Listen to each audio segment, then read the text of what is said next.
ದಿಲ್ ಭಿ ತೇರಾ ಹಮ್ ಭಿ ತೇರೆ ಅನ್ನುವಂತಹ ಸಿನಿಮಾದ ಮೂಲಕ ಅವರು ಬಾಲಿವುಡ್ ಅಂಗಳಕ್ಕೆ ಕಾಲಿಟ್ಟಿದ್ದು. ಆದರೆ ಆ ನಂತರ ಸಾಲು ಸಾಲು ಚಿತ್ರಗಳನ್ನು ಮಾಡಿದಂತಹ ಧರ್ಮೇಂದ್ರ ಅವರು ಆ ನಂತರ ಹಿಂತಿರುಗಿ ನೋಡೇ ಇಲ್ಲ. ಕೆಲವೊಂದಷ್ಟು ಜನ ಬಾಲಿವುಡ್ ಮಂದಿ ಕೂಡ ಅವರ ಬಗ್ಗೆ ಅನೇಕ ವಿಚಾರಗಳನ್ನು ಹಂಚಿಕೊಳ್ಳುವಂತಹ ಸಂದರ್ಭದಲ್ಲಿ ಅವರಿಗೆ ಹೀಮ್ಯಾನ್ ಅನ್ನೋ ನಿಜವಾದ ಹೀಮ್ಯಾನ್ ಅವರು ಅನ್ನುವಂತಹ ವಿಚಾರವನ್ನು ಹೇಳ್ತಾ ಇದ್ರು. ಕಾರಣ ಒಂದು ಕಡೆ ನಿರ್ಭೀತಿಯಿಂದ ಅವರು ಇರ್ತಾ ಇದ್ರೆ, ಮತ್ತೊಂದು ಕಡೆ ಈಗ ಕೆಲವರು ಅಂಗರಕ್ಷಕರನ್ನ ಇಟ್ಕೊಳ್ತಾ ಇದ್ರು ಹೀರೋಗಳು ತಮಗೆ ಸೇಫ್ಟಿಗೆ ಇರಲಿ ಅಂತ ಹೇಳಿ. ಆದರೆ ಧರ್ಮೇಂದ್ರ ಅವರು ಯಾವತ್ತೂ ಕೂಡ ಬಾಡಿ ಗಾರ್ಡ್ಗಳನ್ನ ಇಟ್ಕೊಂಡವರೇ ಅಲ್ಲ. ತನಗೆ ಏನೇ ಆದರೂ ಕೂಡ ನನ್ನ ರಕ್ಷಣೆಯನ್ನ ನಾನೇ ಮಾಡ್ಕೊಳ್ಬೇಕು ಅನ್ನುವಂತಹ ಸ್ಥಿತಿಯಲ್ಲಿ ಅಂತಹ ಒಂದು ಧೈರ್ಯಶಾಲಿ ಆಗಿದ್ರು. ಜೊತೆಗೆ ಭೂಗತ ಲೋಕದವರು ಯಾರೇ ಕಾಲ್ ಮಾಡಿ ಬಾಲಿವುಡ್ನವರಿಗೆ ಮಾಡಿದಾಗ ಅವರ ಜೊತೆ ಯಾವ ರೀತಿ ಅಂತ ಸಂಬಂಧ ಇತ್ತು ಅನ್ನೋದು ಇಡೀ ಒಂದು ವರ್ಲ್ಡ್ಗೆ ಗೊತ್ತಿದೆ. ಇಂತಹ ಸಂದರ್ಭದಲ್ಲಿ ಅದನ್ನೂ ಕೂಡ ಮೆಟ್ಟಿ ನಿಂತಹ ನಿರ್ಭೀತಿಯಿಂದ ಇದ್ದಂತಹ ಶೋ ಮ್ಯಾನ್ ಧರ್ಮೇಂದ್ರ ಅವರಿಗೆ ಒಂದು ಬಾರಿ ಚಾಕುವಿನಿಂದ ಇರಿಯಲಾಗುತ್ತೆ. ಅಂತಹ ಸಂದರ್ಭದಲ್ಲಿಯೂ ಕೂಡ ಅವರು ಯಾವುದೇ ರೀತಿಯಲ್ಲೂ ತನಗೆ ಬಾಡಿ ಗಾರ್ಡ್ಗಳನ್ನ ಬೇಕು ಅಂತ ಕೇಳಿದಂಥವ್ರು ಅಲ್ಲ. ಅಷ್ಟು ಮಾತ್ರ ಅಲ್ಲ, ನಾನು ಯಾವ ರೀತಿಯಾಗಿ ಇರಬೇಕು, ನನ್ನ ಲೈಫ್ ಸ್ಟೈಲ್ ಹೇಗಿರಬೇಕು ಅನ್ನೋದನ್ನ ಕೂಡ ಅವರು ಒಂದು ರೀತಿಯಲ್ಲಿ ಮಾಡೆಲ್ ಆಗಿ ಅವರನ್ನ ತೆಗೆದುಕೊಂಡಂಥವ್ರು ಅನೇಕರಿದ್ದಾರೆ. ಯಾಕಂದ್ರೆ ಪ್ರತಿಯೊಬ್ಬರು ಕೂಡ ಒಂದು ಸ್ವಲ್ಪ ಫೇಮ್ ಬಂದಂತಹ ಸಂದರ್ಭದಲ್ಲಿ, ನೇಮ್ ಬಂದಂತಹ ಸಂದರ್ಭದಲ್ಲಿ ಇದೇ ರೀತಿ ಆಗಿರಬೇಕು, ನಮಗೆ ಬಾಡಿ ಗಾರ್ಡ್ ಇರಬೇಕು ಅನ್ನುವಂಥದ್ದನ್ನು ಕೂಡ ಹೇಳ್ತಾ ಇದ್ರು. ಆದರೆ ಧರ್ಮೇಂದ್ರ ಅವರು ಅವೆಲ್ಲದಕ್ಕಿಂತಲೂ ಕೂಡ ಮಿಗಿಲಾಗಿ, ಅವೆಲ್ಲಕ್ಕಿಂತಲೂ ಕೂಡ ಅತೀತವಾಗಿ ಅವರು ತಮ್ಮ ಜೀವನವನ್ನು ನಡೆಸಿದವರು. ಇದೀಗ ತನ್ನ 89ನೇ ವಯಸ್ಸಿನಲ್ಲಿ ಧರ್ಮೇಂದ್ರ ಅವರು ಎಲ್ಲರನ್ನ ಅಗಲಿದ್ದಾರೆ. ಬಾಲಿವುಡ್ ಲೋಕದಲ್ಲಿ ತನ್ನದೇ ಆದಂತಹ ಚಾಪು ಮೂಡಿಸಿದಂತಹ ಬಾಲಿವುಡ್ ನಟ ಧರ್ಮೇಂದ್ರ ಅವರು ನಿಧನರಾಗಿರೋದು ಇಡೀ ಬಾಲಿವುಡ್ಡೇ ಇದೀಗ ಕಂಬನಿಯನ್ನ ಮಿಡಿದೆ. ಅನೇಕರು ಈಗಾಗಲೇ ಬಾಲಿವುಡ್ನ ನಟ ನಟಿಯರು ಅವರಿರುವಂತಹ ಅಂದರೆ ಮೊನ್ನೆ ಅಷ್ಟೇ ಅವರು ಆಸ್ಪತ್ರೆಗೆ ದಾಖಲಾಗಿದ್ರು. ಆಸ್ಪತ್ರೆಗೆ ದಾಖಲಾದಂತಹ ಸಂದರ್ಭದಲ್ಲೂ ಕೂಡ ಒಂದು ಗಾಸಿಪ್ಗಳು ಹರಡ್ತು, ಇಲ್ಲ ಧರ್ಮೇಂದ್ರ ಅವರು ವಿಧಿವಶರಾಗಿದ್ದಾರೆ ಅಂತ. ಆಗ ಅವರ ಕುಟುಂಬಸ್ಥರು ಕೇಳ್ಕೊಂಡ್ರು, ದಯವಿಟ್ಟು ಇಂತಹ ಸುಳ್ಳು ಸುದ್ದಿಗಳನ್ನು ಹಬ್ಬೇಡಿ ಅಂತ ಹೇಳಿ. ಜೊತೆಗೆ ಯಾರು ಈ ರೀತಿಯಾಗಿ ಆದರೂ ಆ ನಂತರ ಅರೆಸ್ಟ್ ಆಗುವಂತಹ ಕೆಲಸಗಳು ಕೂಡ ಆಗಿದ್ದನ್ನು ನಾವಿಲ್ಲಿ ಗಮನಿಸಬಹುದು. ಈಗ ಅನೇಕ ಚಿತ್ರಗಳನ್ನು ನೀಡೋದ್ರ ಮೂಲಕ ತಾನು ಯಾವ ರೀತಿಯಾಗಿ ಒಂದು ಟ್ರೆಂಡನ್ನು ಸೆಟ್ ಮಾಡಿದ್ರು ಅನ್ನೋದನ್ನು ಕೂಡ ನಾವಿಲ್ಲಿ ಗಮನಿಸಬಹುದು. ಈಗ ದೃಶ್ಯಾವಳಿಗಳಲ್ಲಿ ಕೂಡ ನೀವು ಗಮನಿಸ್ತಾ ಇದ್ದೀರಾ, ಅವರ ಮನೆಗೆ ಸಾಕಷ್ಟು ಜನ ಈಗ ಬಾಲಿವುಡ್ನ ನಟ ನಟಿಯರು ಆಗಮಿಸ್ತಾ ಇದ್ದಾರೆ. ಆ ಒಂದು ಸಂದರ್ಭದಲ್ಲಿ ಅನೇಕರು ಈಗ ಉಸಿರಾಟ ಸಮಸ್ಯೆಯಿಂದ ಅವರ ಆಸ್ಪತ್ರೆಗೆ ದಾಖಲಾದಂತಹ ಸಂದರ್ಭದಲ್ಲಿ ಆಸ್ಪತ್ರೆಗೆ ಹೋಗಿ ಅವರನ್ನ ಮೀಟ್ ಮಾಡಿ ಅಂದರೆ ಅವರ ಆರೋಗ್ಯವನ್ನು ವಿಚಾರಿಸ್ಕೊಂಡು ಬಂದಿದ್ದನ್ನು ಕೂಡ ನಾವಿಲ್ಲಿ ಗಮನಿಸಬಹುದು. ಪ್ರಮುಖವಾಗಿ ಬಾಲಿವುಡ್ನಲ್ಲಿ ಒಂದು ರೀತಿಯ ನಂಬಿಕೆ ಇದೆ ಅಂದರೆ ಯಾರಾದರೂ ಅವರಿಗೆ ಗ್ರ್ಯಾಂಡ್ ಫಾದರ್ ಇರಬೇಕು ಅನ್ನುವಂತಹ ರೀತಿಯಲ್ಲಿ. ಆದರೆ ಧರ್ಮೇಂದ್ರ ಅವರು ಯಾವ ರೀತಿಯಾಗಿ ತನ್ನ ಇಡೀ ಒಂದು ಜೀವನವನ್ನು ಸಿನಿಮಾಗೇನೆ ಅವರು ಕೊಟ್ಟರು ಅನ್ನೋದನ್ನು ಕೂಡ ನಾವಿಲ್ಲಿ ಗಮನಿಸಬಹುದು.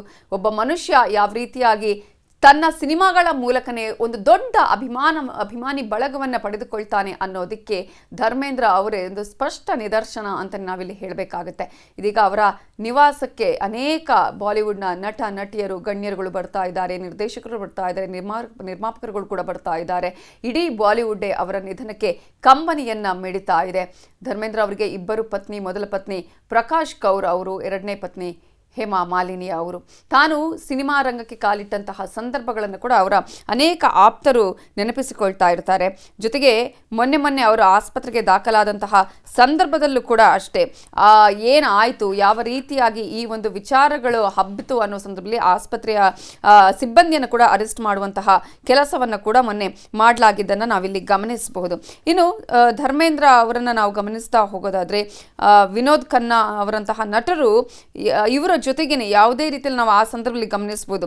ಅಂಗರಕ್ಷಕರು ಇದ್ದಂತಹ ಸಂದರ್ಭದಲ್ಲೂ ಕೂಡ ಅವರು ಹೇಗೆ ಇರ್ತಾ ಇದ್ರು, ಅದರ ಜೊತೆಗೆ ಇವರು ಯಾವ ರೀತಿಯಾಗಿ ಒಂದು ನಿರ್ಭೀತಿಯಿಂದ ಇರ್ತಾ ಇದ್ರು ಅನ್ನೋದನ್ನು ಕೂಡ ಅವರು ಇತ್ತೀಚೆಗೆ ಹಂಚಿಕೊಂಡಿದ್ದಾರೆ. ಯಾಕಂದರೆ ಅಂತಹ ಒಂದು ವಿಭಿನ್ನವಾದಂತಹ ವ್ಯಕ್ತಿತ್ವ, ಯಾರಿಗೂ ಕೂಡ ಹೆದರದೇ ಇದ್ದಂತಹ ವ್ಯಕ್ತಿತ್ವ.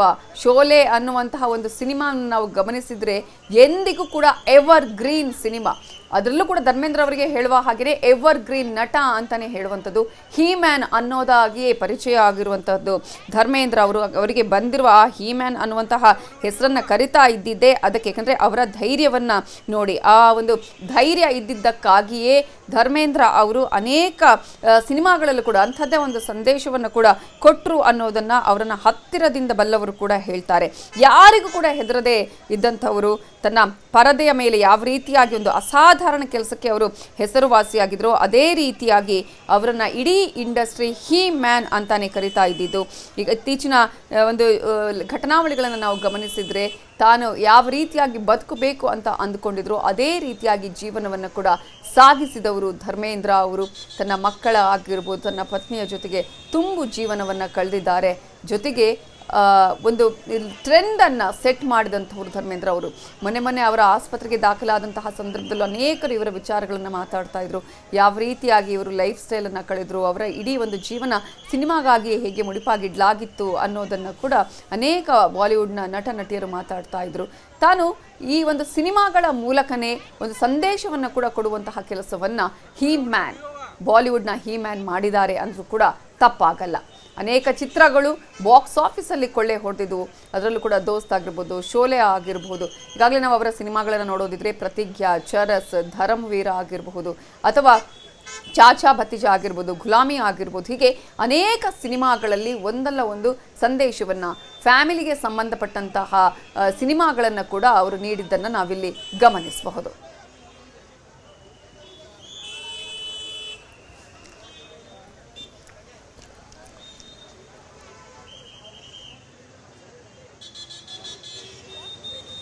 ಧರ್ಮೇಂದ್ರ ಎಲ್ಲರನ್ನ ಅಗಲಿ ಭಾರತ ಲೋಕಕ್ಕೆ ಪಯಣವನ್ನು ಬೆಳೆಸಿದ್ದಾರೆ. ಇವರು ಡಿಸೆಂಬರ್ 8, 1935ರಲ್ಲಿ ಪಂಜಾಬ್ನಲ್ಲಿ ಜನನ ಹೊಂದುತ್ತಾರೆ. ಅದಾದ ಬಳಿಕ ತಾವು ತಮ್ಮನ್ನು ಗುರುತಿಸಿಕೊಂಡಿದ್ದೇ ಬಾಲಿವುಡ್ ಚಿತ್ರರಂಗದಲ್ಲಿ.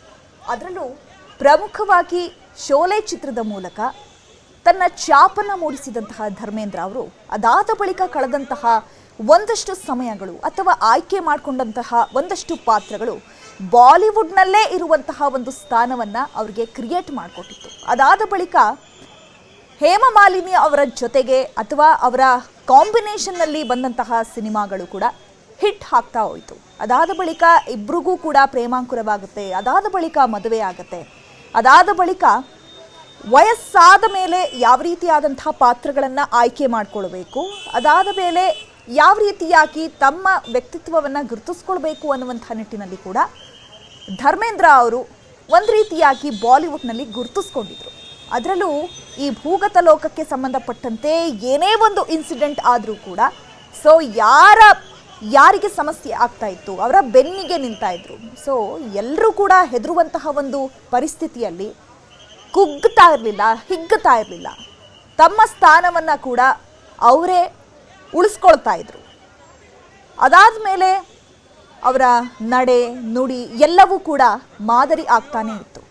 ಬಾಲಿವುಡ್ನಲ್ಲಿ ಹಿರಿಯ ನಟ ಧರ್ಮೇಂದ್ರ ಅಂತ ಹೇಳಿದ್ರೆ ಅವರು ಎಲ್ರಿಗೂ ಕೂಡ ಒಂದು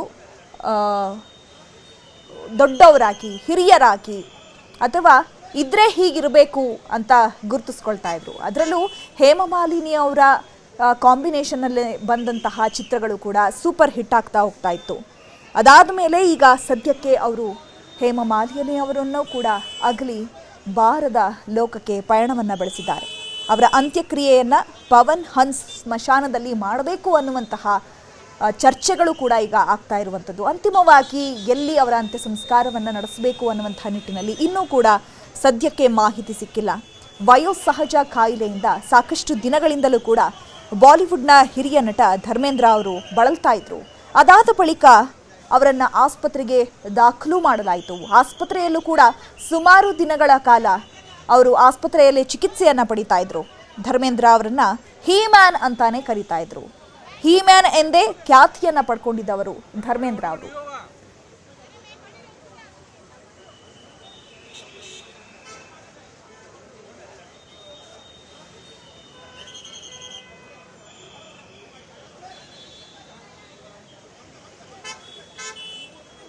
ಹೀ ಮ್ಯಾನ್ ಇದೀಗ ಎಲ್ಲರನ್ನ ಅಗಲಿದ್ದಾರೆ. ಬಾಲಿವುಡ್ ನಟ ಧರ್ಮೇಂದ್ರ ಅವರ ನಿಧನಕ್ಕೆ ಇಡೀ ಬಾಲಿವುಡ್ಡೇ ಕಣ್ಣೀರನ್ನು ಹಾಕ್ತಾ ಇದೆ, ಕಂಬನಿಯನ್ನು ಮಿಡ್ತಾ ಇದೆ. ಕಾರಣ ಈಗಾಗಲೇ ವಯೋಸಹಜ ಕಾಯಿಲೆಯಿಂದ ಅವರು ಬಳಲ್ತಾ ಇದ್ದರೂ ಕೂಡ ಆಸ್ಪತ್ರೆಯಲ್ಲಿ ಚಿಕಿತ್ಸೆಯನ್ನು ಪಡಿತಾ ಇದ್ರು. ಅವರ ಆರೋಗ್ಯ ಹದಗೆಟ್ಟ ಹಿನ್ನೆಲೆಯಲ್ಲಿಯೇ ಅವರನ್ನು ಮೊನ್ನೆ ಆಸ್ಪತ್ರೆಗೆ ದಾಖಲಿಸಲಾಗಿತ್ತು. ಮುಂಬೈಯ ಬ್ರೀಚ್ ಕ್ಯಾಂಡ್ ಆಸ್ಪತ್ರೆಗೆ ದಾಖಲಿಸಲಾಗಿತ್ತು. ಆನಂತರ ಅವರು ಕೂಡ ಚೇತರಿಸಿಕೊಂಡಿದ್ರು. ಯಾವಾಗ ಈ ಒಂದು ರೀತಿಯಾದಂತಹ ಆಸ್ಪತ್ರೆಗೆ ದಾಖಲಾದ ಸಂದರ್ಭದಲ್ಲಿ ಅವರಿಗೆ ಒಂದು ಇಲ್ಲ ಅವರು ಚಿಕಿತ್ಸೆಗೆ ಸ್ಪಂದಿಸ್ತಾ ಇಲ್ಲ ಅನ್ನುವಂತಹ ವಿಚಾರಗಳು ಗೊತ್ತಾಗಿ ಇಲ್ಲ ಅವರು ವಿಧಿವಶರಾಗಿದ್ದಾರೆ ಅನ್ನುವಂತಹ ಸುದ್ದಿ ಬಂತು. ಆಗ ದೊಡ್ಡ ಮಟ್ಟದಲ್ಲಿ ಒಂದು ಶಾಕ್ ವಿಚಾರ ಆಯಿತು. ಜೊತೆಗೆ ಅದು ಇಲ್ಲ ಅನ್ನೋದು ಕೂಡ ಆ ನಂತರ ಗೊತ್ತಾದಾಗ ಯಾರು ಇಂತಹ ಒಂದು ಕೆಲಸವನ್ನು ಮಾಡ್ಕೊಂಡಿದ್ರು ಅವರನ್ನು ಅರೆಸ್ಟ್ ಮಾಡುವಂತಹ ಕೆಲಸವನ್ನು ಕೂಡ ಇದೀಗ ಮಾಡಲಾಗಿದೆ. ಆದರೆ ಚೇತರಿಸಿಕೊಂಡ ನಂತರ ಅವರನ್ನು ಡಿಸ್ಚಾರ್ಜ್ ಮಾಡಿ ಅವರನ್ನು ಮನೆಗೆ ಕರ್ಕೊಂಡು ಬರಲಾಗಿತ್ತು. ಆದರೆ ಇದೀಗ ಅವರು ವಿಧಿವಶರಾಗಿದ್ದಾರೆ. 1960ರಿಂದಲೂ ಕೂಡ ಧರ್ಮೇಂದ್ರ ಅವರು ಬಾಲಿವುಡ್ಡಲ್ಲಿ ಸಕ್ರಿಯವಾಗಿ ತನ್ನನ್ನು ತಾನು ತೊಡಗಿಸಿಕೊಂಡಿದ್ರು. ಸುಮಾರು 6 ದಶಕಗಳ ವೃತ್ತಿ ಜೀವನದಲ್ಲಿ ಹಲವು ಸೂಪರ್ ಹಿಟ್ ಸಿನಿಮಾಗಳನ್ನು ಕೂಡ ಕೊಟ್ಟಿದ್ದಾರೆ.